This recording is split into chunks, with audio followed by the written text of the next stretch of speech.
Armageddon this time around. They came out weak, but I do have high hopes. They're a really good team, and I feel like this can be a possible game number 3. What do you think, Peachy? Highly possible. Now that Armageddon Esports, they kind of knew what kind of a gameplay to be shown around. But talking about the CC, I am on the same page as you on that. In this meta, CC is still CC is non-existent. I want to see something of a hero which can deal damage more than sustain. It's like just take it out in a one shot, or maybe something like a Yuzhong, the Lapu Lapu. Tartarus really caught on to the Lapu Lapu very well, and I'm really liking it how they are just going in as it's something like a trump card for them. Exactly. And Team Tartarus, their draft is Rafaela dependent as well, but Armageddon Esports, they are proceeding with the previous draft probably because the Fanny, we already see the Fanny ban onto the first game and it's happening once again. So it is kind of giving out the deja vu. This time Tartarus, they don't want the Matilda for the side of Team Armageddon, neither they won't want to pick it. And one thing you pointed out, Peachy, that Armageddon, they go out with the CC. And CC, as you said, she is one of the heroes that hasn't got any nerfs, hasn't got any buffs. She is still the balanced kind of hero. But the problem is, other EXP laners have got the buffs. So if you are able to adapt with it, like the Yuzhong and the Lapu Lapu you said, even Arlet is good under the EXP lane right now. So adaptability will be one of the things that Armageddon Esports should be looking up to. And I feel like also it's just that I've been mentioning it again and again like a broken record at this point, but I feel like CC is not that viable anymore, especially if your Yeah. team composition is not going to commit to a tank jungle. Yeah, if you first pick Fredrin, I feel like CC is very viable at that point around because Fredrin is the one who's going to lead the charge. That's why the Lapu Lapu worked out so extremely well. Despite, yes, Lapu Lapu does have great sustain, but is he a tank? Not exactly. He's a fighter. Why is he able to sustain that? Because they already have a sustainer. When you're going to commit to a support composition and you want to go for a damage deal EXP, you got to commit to the tank jungler or you're going to suffer. Yep. Right now, a lot of people have said the assassin meta is gone. No, I feel like it's a 50-50. You just got to choose your cards right. The Hayabusa is nerfed, so I feel like there were better options overall. But speaking of that, why am I not seeing a Hellcut yet? Oh, yeah. Question. Good point. Good point. I want to see though. I mean, again, there's just like a lot of heroes you're talking about how it's been buffed. Maybe in the few days we will be picked up. And onto the other hand, oh, okay, Tartarus this time around they are onto the blue Kimi side. picking Kimi. Kimi picking Kimi. Yeah. Oh, yeah. Kimi on Kimi. Yeah. Kimi or the Kimi. Yeah. I was come on, waiting. man. Yeah. One time they can do that. Interestingly enough, Kimi maybe onto the mid lane. If they pick it up, there is still a possibility of a Bakshia going down into the hands of Team Armageddon Esports. Oh. I think they will. They will commit. Possible. They should. we are just nodding. That is funny. But overall, I'm loving that Kimi is on Kimi. Finally, like it's kind of sad that he's a roamer because his name is Kimi. But yeah, jokes aside, I feel like they should definitely commit to the Bakshia right now, and at most possible scenario, the Rafaela. Come on, guys, Armageddon, you need the Rafaela because you did see the most fun thing is that last game Tartarus didn't even use Rafaela's passive because they didn't even die. That is just insanity. But hey, this time around, they're stepping up their game and looks like they're going to go for the Bakshia and Roger. Not picking up the Rafaela again. Is it going to be a grave mistake? Let's see, Itami. Maybe Kimi might go out Rafaela again, like you said. And they went out with the Roger. I accept that. But Bakshia, like pulling out the Bakshia quite early, are you revealing a strategies or do you have anything up to the, do you have anything up to your sleeves as well? And Tartarus, they apparently it can be a Kimi mid lane most probably because Kimi, even after the nerfs, I do believe she is still viable onto the mid because she is one of the marksmen who deals out the magic damage too. And okay, this time it will be Kyle with the Granger onto his hands. It won't be Ito. He will be onto the Roger. And something that has got the adjustments too onto the EXP lane, that is the Ruby. So Ruby is also a valid pick here. Now, though, I do want to see a match number three just because what kind of a EXP laner they will be bringing around. See, this is what I was talking about. First game, Lapu Lapu. Second game, Ruby. Third game, what is it going to be? Let's just make a small guess. What about you, Itami? Just name a hero that you are not expecting. For me, it's the Balmond. Um, Balmond EXP. Balmond EXP. Okay. Balmond, nah, onto this lineup, but that is, just we are just making the guesses. So I guess the Tartarus or Armageddon, they might come up with. Okay, what position are open exactly? It is the mid lane or the mid and gold is gone. EXP or the Roma is gone. So okay, Tartarus, they are yet to go out with the jungler. They're banning out the Eve. So I do believe that will be another utility jungler coming up from this side. Maybe the Fredrin. Fredrin is banned out. So maybe the Alpha this time, or maybe not. I don't think it's going to be an alpha for a No. simple reason because he's kind of nerfed right now. And I feel like Tartarus is not that kind of team that really likes to go for the nerfed heroes unless they're still good. But overall, I don't really understand Armageddon's fixation with the Hayabusa overall. First of all, he's nerfed. Second of all, it's not going to work out, especially if Tartarus is going to be seeing you pick up the Hayabusa early on. They're going to come up with a response back. And I feel like the Ruby is already a good, decent counter engage.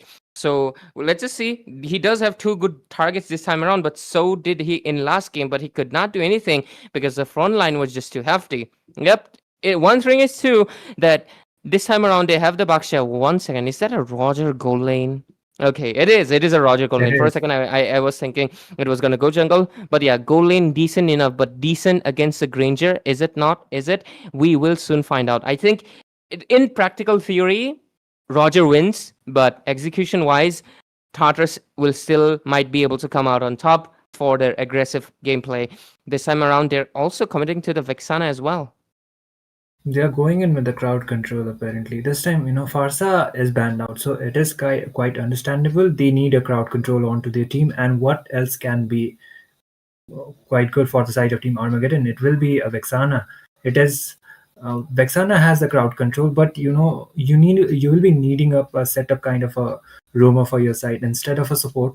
And the jungler has been already picked out. It is the assassin once again. It is not the utility. So I don't think they may be going out with the support. Instead, they will be picking up a playmaker kind of a tank. So it can work out. But Team Tartarus, they will be going out with the final picks, and that will be a jungler or most probably jungler as well as a roamer or an EXP laner, because Ruby can also go out onto the roam, but I don't think onto this lineup they will be committing onto the Ruby roam, and it will be an Arlet. I was mentioning that Arlet before, but the question is he going to be going onto the roam or onto the EX, because both of the positions work, and the Xing Xing guy is apparently back onto the scene too.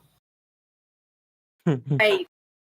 Wait, before we say anything, Tartarus, the Lancelot, the Arlot, the Ruby, there's just so many dashes. You're talking about like a little bit of a dash, a major dash coming in, just so much mobility. Not as in they can be teleported left and right, as in they can reposition themselves so well. But what about Armageddon Esports? They are sending a Roger onto the marksman lane. It's a marksman Roger you're talking about, and it's a back. This is. Oh, I am just flabbergasted as of now. Everybody's flabbergasted with the drafts and everything, but of course we have to see how the match flabbergasts us because, ladies and gentlemen, welcome to the match number 2 between Armageddon and Tartarus. Tartarus leading with 1 pointer into this best of 3 Swiss Stages. This is the 2-0 bracket. Tartarus still remaining undefeated. Let's see what's gonna happen this time around. The drafts are looking much more interesting, and we just discussed there's a lot of dashing heroes. Paul carries the whole responsibility, the whole world like Kefale, the world-bearing titan. But yeah, jokes aside, let's see how good it works out this time around. And of course, intercasting desk, it's myself, Ray, and joining me is Peachy. Welcome welcome back, guys. Also, to the new viewers who are back again. This is match number two, as Ray already mentioned. This time around, Armageddon Esports did come up with the damage that they were lacking into the game number one. And talking about a little bit onto the game number one, the Valentina was definite. Oh. Whoa, there's such a early first blood coming in, especially coming in from the side of Team Armageddon Esports. They are not, underestimating how Ryota is going to deal some damage. And coming back to my point, how game number one, for me, Valentina was definitely a force pick, and it did not give any control, any dictation towards the team fight, which I really did not like, and which for Armageddon Esports as well, because for them, they were just getting one shouted by the Fredrin, and it wasn't a viable option for them. But this time around, Kimmy, though, being a little bit of proactive, he knows he has to gear up for that turtle. They are very well aware who is where is who, just trying to get it on. Mugi onto the other side. Okay, he is 27. I just saw that in the comments. Yeah, he is 27 because I knew it was 27 for a simple reason, because 27 is one of the backbones of the team, and right now, let's see if he gets backbone to the base. Right now, lot of CC, a lot of damage being dished out from the hands, but oh, Josie this time around doing a little bit much better. There comes the pincer from Lancelot, dash out of the battlefield, and they go back. But let me tell you one thing, this time around Tartarus is not playing for the early game lead. They're playing for the late game. They have the Granger skills up late, they have the Kimmy skills up late, they have Ruby, Arlott, Lancelot, extremely scaling late game heroes. So I think Armageddon this time around, if they can secure the early game and maintain it, there's a good chance they can secure a victory. But if they push it too late, this is a Tartarus game. You know what I'm excited about? Okay, wait a minute. Kimmy looking kind of low, though. There is Fame getting slowed down by Eden this time. For the mid lane, Eden also cannot dictate much. This is quite opposite, right, from the Armageddon Esports, from the game number one, if I'm talking about. But they know, Kimmy knows the gank would be coming in, but no. Okay, Kimmy all alone might be caught in a jeopardy here, and I feel like he will be the sacrifice to save, of course, Kyle. Who is innocent in that scene, right? He did not do anything, but overall, oh, Lancelot comes in with a Xing Xing. Main target is Ryota. This is all the damage. There comes the Eternal Guard as well, but not enough damage. The Lancelot, it needs to scale up, and at this point, they don't have it. Mugi commits a little bit too deep and gets taken down. Armageddon this time around, just like I said, they have their early game, and they are utilizing it really well. Hey, Armageddon Esports, this time around, they have the early snowball into their hands. On contrary to that, Joseph onto the Lancelot, he is just making sure to get as much as farm, but hey, look at that. Oh, nah, he's dead. You know, I am actually really interested that Tartarus this time around are spewing it confidence, especially because the Fovius was open and they have committed to full dash heroes. But oh, there comes Mugi with the engaged, knows one thing, but Paul, vengeance, the saving grace. I mean, if he did commit there, he's just gonna get taken down by that turret. But Josie this time around with the turtle onto their hands. Armageddon Esports 0-4. A little bit of a deja vu moment from the game number one, but complete opposite. As you mentioned already, Tartarus are not looking for the early game, and this might go in for the mid game as well. I'm pretty sure the mid game or spike would be somewhere into the hands of Lancelot and the Innocent as well, trying to make sure to get around some damage. But Fame though, Kimmy. Kimmy, better watch out. Survives at nick of an HP and needs to go back as well. I think they can engage for an option, but okay, Joseph. Dish out. Not really enough to do. Josie wants to commit as well. There comes the engage from Mugi. Wants to take down someone. That last slash, final slash, last slash, same thing. But yeah, was not able to commit. 0-5 score for Armageddon as Tartarus is struggling in the early game. Obviously, because the draft is really weak in the early phase. I agree, and on top of that, you're talking about how there is a oh, he did survive. He just made the double dash, and yup, Josie cannot make a play right there. Ito on to the other hand looking quite low, but Innocent has to make that flicker, making sure he will be surviving. Ito on to the other hand, flicker though. There is a flicker. Eden with the basic attacks. Fame will be the first one. Onto the second, Ito will be spared, but Tartarus with the first kill 5 minutes into the game. Now they will be trying to get as much as score onto their hands, but the problem is they have a lot of crowd control. Armageddon Esports, look at them. They are able to take away a little bit of a map control onto their hands, which is a good sign. And top of that, I feel like this turtle might go into the hands of Team Tartarus. Absolutely. And also considering a simple thing, you know, Peachy, is that this is a very this is like a dream team for Phobius to face off against. So much dashes. He's just able to spam that infernal pursuit. And I feel like that is something that will be very hefty. I think the main target right now for, of course, Tartarus is to take down Paul at any cost, but they are committing to it. Paul goes in deep, wants to find a target for himself. There is also Fame dishing out the damage. There comes the pop in Revitalize, and he gets pulled back by the Kimi and gets taken down by Lazy Boy Miosef. And so far, the turtle, Josie, getting taken down. The retribution will not be on point from the hands of Joseph because, of course, he was a little bit farther away. Josie secures a kill into Mugi and goes back immediately, secures a kill, secures the turtle soup for his team. And Armageddon is leading very good, being in a comfortable spot. Ito really matters this time around. There comes the dash coming in from the Lancelot, the pincer. But not able to secure a kill. Paul again goes back at just a sliver of HP into the bottom lane. Though Ito, despite that lead, he committed a little bit too deep and got taken down. Ito needs to watch out. Damn.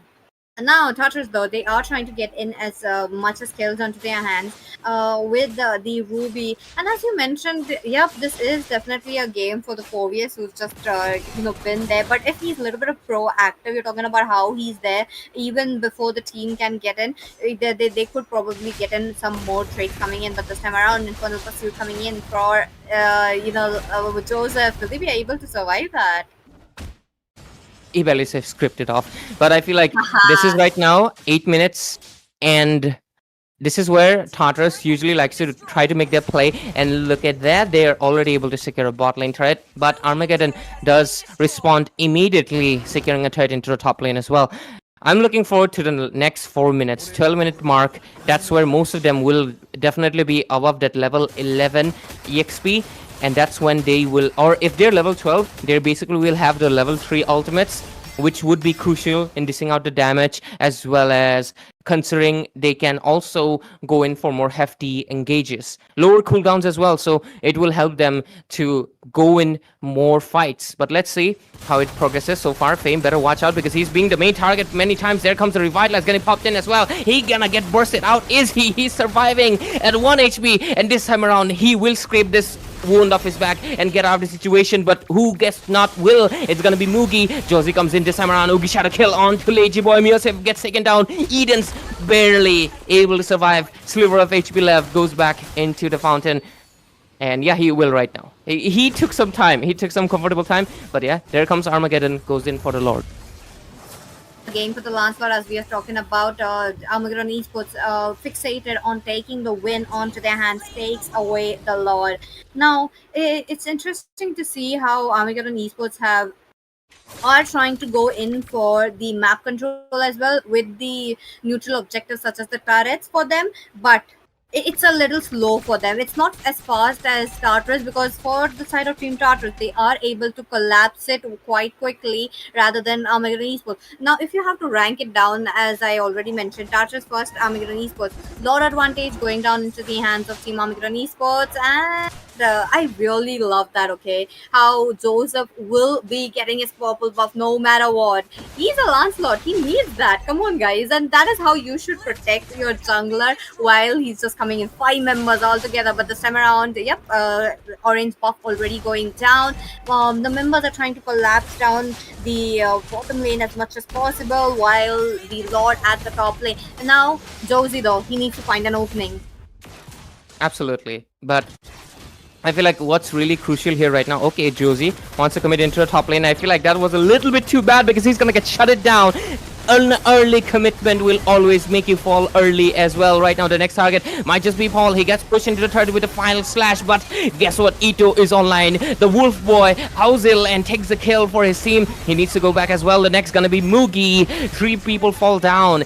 And it's not looking good for Tartarus as they're going to be forcing back to the base. They do have their inhibitors alive and well, so maybe they can just buy enough time.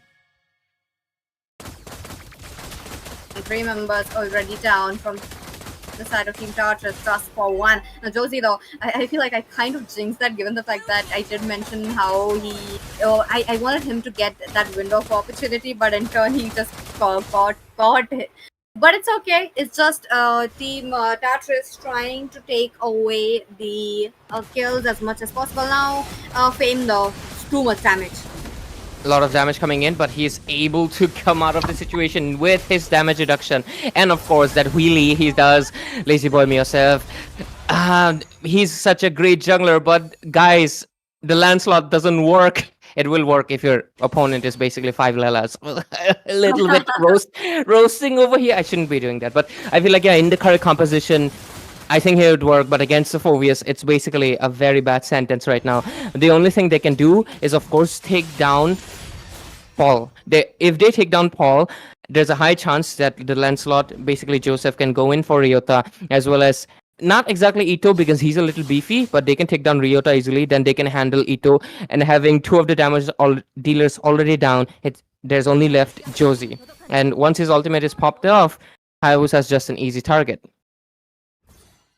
Hayabusa, for the side of Team Tartarus, I feel like they could take away the Hayabusa quite easily, but they have to contest for this Lord. They do have some bits of resources to make sure to get it on with the Lord onto their side, but the problem still remains Paul.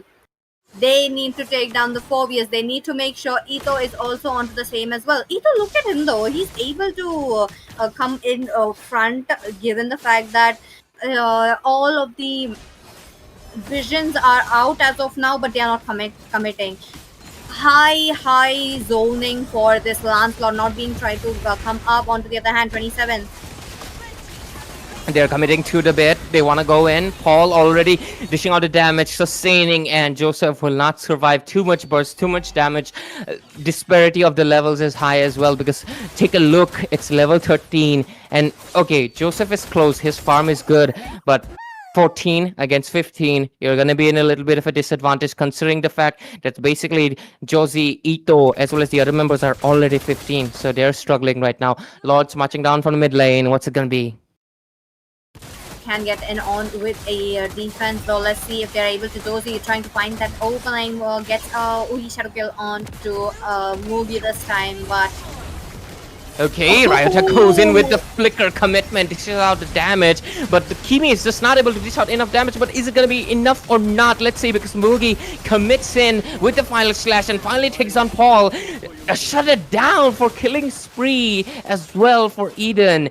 And things might just turn around slightly, but still there's a 6,000 gold lead for the hands of Armageddon, and they've secured the inhibitor in the mid lane. it's actually a very good time to strike back coming in from the side of Team Tartarus, but they have to hunt every single of members from the side of Team Armageddon one by one. They are trying to pan out, but they are much more committed to take them down one by one. Okay, they're committing to it again and again and again, but finally, this time around, since Paul was a little bit further away, Lancelot was able to secure a kill. He's going for a 1 versus 1, but the Skypiercer kicks in. Ito gets that advantage that his team has given him and secures a kill. Overall, I feel like Tartarus is slowly bouncing back. It albeit came late, but I feel like there's a chance they can make a comeback. And Armageddon needs to watch out. Do not commit to any engages foolishly, because any kind of bad move at this hour, I mean, basically, I'm pointing out the minute, it's going to be really... Yeah, you get the point. There's a high risk and really less rewards. Esports with the goal lead. Now that Team Tartarus are also trying to get it. Oh, Mugi though. Mugi is not really able to sustain that much overall. And I want to see the builds actually. Can we have a look at the builds? Is he full build yet? But okay, Fame wants to commit again, perhaps. Okay, taking a look at the builds, fine. But overall, there is Fame dishing out a lot of damage. But Ito gets taken down. That is not a good thing. But one good thing is they're able to take down Joseph again and again, making sure that Ryota is in a comfortable spot because there's no backline divers. Fame wants to commit to it, and so does Paul. Can they find the target properly? Grandeur dishing out the damage. Paul going into the backlines, but there's a flicker committed out. Eden gets out of the situation, uses the ultimate, dishes out the damage, but he needs to go back right now because Fame and Hayabusa is coming after. But okay, they go back safely to the base. One trade, while Tartarus does not have any inhibitors. They have to keep up with the lane pressure as well. But while Armageddon Esports are trying to be on a comfortable spot, will they be able to get it on? Oh, Kimi with the slash though. Ryota barely scraping it off from himself, needs to go back. Kimi also has the flicker, but Fame gonna get taken down, and this is the issue. This is what I was mentioning from the get-go. The Tartarus will respawn back as soon as possible they can, and I feel like Kyle is already doing that, so he has the stacks on.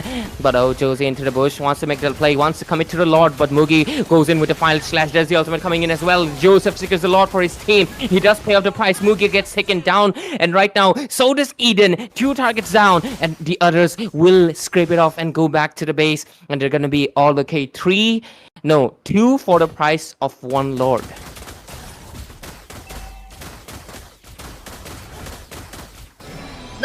Just double and in the favor of Team Armageddon Esports. Look at them. They did get the Lord onto their hand. The Lord advantage is there, but the problem is Ito as well as Josie have enough damage as well as Paul to get on with the Lord before it could reach towards the inhibitors. Now, the tier 2 turrets are still standing on. That could have been taken down. While I really like how Josie is quite aware of that, so he's just making sure. But Fame though just catches Joseph as of now, but they are not going in for the chase. And I was mentioning it, the draft, the strength, all relies on, of course, Tartarus. This is a late game one. Right now, they are scaled up. And this is where Armageddon needs to make sure they make the right decisions, because if the game keeps on extending, they're basically at a disadvantage, because that just basically means more stacks for the Granger. You don't want that. And look at it, because, oh my god, one ultimate from the Kimi, the boom comes in, and they take down 2 targets immediately. The next one is going to be Paul. The recall taunts are there, because there's only one person engaging with 5 people. He cannot survive, and Tartarus is immediately able to clap back, taking down 3 of the priority targets as they dash down towards the base. They want to take down the inhibitor. Fame is going to do his absolute best to make sure, but oh my god, the burst coming in is not going to be enough for any of it. They cannot really clear the minions because Josie gets taken down. The only one left is Fame, who does not have the wave clear. 1 minion into the base, but Fame, can he take down the minion? Can he do it? And he does, but he's also losing out HP. There's only one minion wave.